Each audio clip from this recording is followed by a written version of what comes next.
મોહિની એકાદશી વૈશાખ માસના શુક્લ પક્ષમાં આવે છે. એકાદશીને માધવ તિથિ પણ કહેવામાં આવે છે, કારણ કે આ દિવસ ભગવાન શ્રી કૃષ્ણને અત્યંત પ્રિય છે. બ્રહ્મવૈવર્ત પુરાણમાં ભગવાન શ્રી કૃષ્ણ અને ધર્મરાજ યુધિષ્ઠિર વચ્ચેના સંવાદમાં એકાદશીની મહિમા બતાવતી સુંદર કથાનું વર્ણન છે. પ્રાચીન સમયમાં સરસ્વતી નદીના કિનારે ભદ્રાવતી નામની એક સુંદર નગરી હતી. ત્યાં ધનપાલ નામનો એક અત્યંત ધાર્મિક અને પરોપકારી વ્યાપારી રહેતો હતો. તે ભગવાન વિષ્ણુનો પરમ ભક્ત હતો.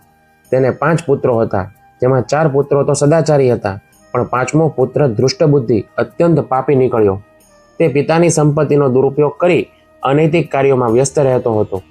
ધૃષ્ટબુદ્ધિ જુગાર, વેશ્યાગમન અને માંસાહાર જેવા વ્યસનોમાં ડૂબેલો હતો.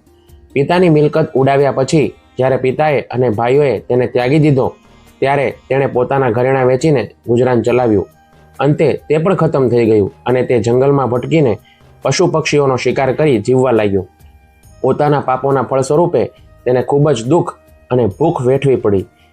એક દિવસ વૈશાખ મહિનામાં તે રખડતો કૌંડિન્ય મુનિના આશ્રમે પહોંચ્યો. મુનિ તે સમયે ગંગા સ્નાન કરીને આવ્યા હતા. ધૃષ્ટબુદ્ધિ મુનિના શરણે ગયો અને વિનંતી કરી કે તેના પાપોમાંથી મુક્તિનો કોઈ રસ્તો બતાવે. કૌંડિન્ય મુનિએ તેને કહ્યું, તું વૈશાખ માસના શુક્લ પક્ષની મોહિની એકાદશીનું શ્રદ્ધાપૂર્વક વ્રત કર. આ વ્રત કરવાથી મનુષ્યના પર્વત જેવા વિશાળ પાપો પણ બળીને રાખ થઈ જાય છે. ધૃષ્ટબુદ્ધિએ ઋષિના માર્ગદર્શન મુજબ પૂર્ણ શ્રદ્ધાથી આ વ્રત કર્યું. તેના પાપોનો નાશ થયો અને તે શુદ્ધ થઈ ગયો. અંતે તે ગરુડ ઉપર સવાર થઈને વૈકુંઠ ધામને પ્રાપ્ત થયો.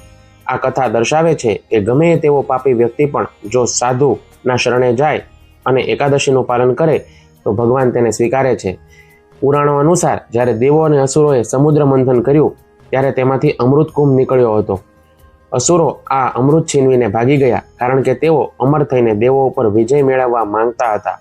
દેવોની પ્રાર્થના સાંભળી ભગવાન વિષ્ણુએ વિશ્વની સૌથી સુંદર સ્ત્રીનું રૂપ ધારણ કર્યું, જેનું નામ મોહિની હતું. મોહિનીનું રૂપ એટલું તેજસ્વી અને આકર્ષક હતું કે અસુરો અમૃત પીવાનું ભૂલી ગયા અને તેના મોહમાં પડી ગયા. મોહિનીએ યુક્તિ કરી અને દેવો તથા અસુરોને અલગ અલગ હરોળમાં બેસાડ્યા. તેણે અસુરોને પોતાની વાતોમાં મોહિત રાખ્યા અને બધું જ અમૃત દેવતાઓને પીવડાવી દીધું. જે દિવસે ભગવાને આ મોહિની રૂપ ધારણ કરી અને ધર્મનું રક્ષણ કર્યું, તે દિવસ જ વૈશાખ શુક્લ પક્ષની એકાદશીનો દિવસ હતો. તેથી આ એકાદશીનું નામ મોહિની એકાદશી પડ્યું. ભગવાન શ્રી કૃષ્ણ યુધિષ્ઠિર મહારાજને આ એકાદશીનો મહિમા સમજાવતા કહે છે, આ એકાદશીના વ્રતથી મનુષ્યના જન્મો જન્માંતરના પાપોનો નાશ થાય છે. જે રીતે સૂર્ય ઉગતા અંધકાર દૂર થાય છે, તેમ આ વ્રતથી જ અજ્ઞાનનો નાશ થાય છે.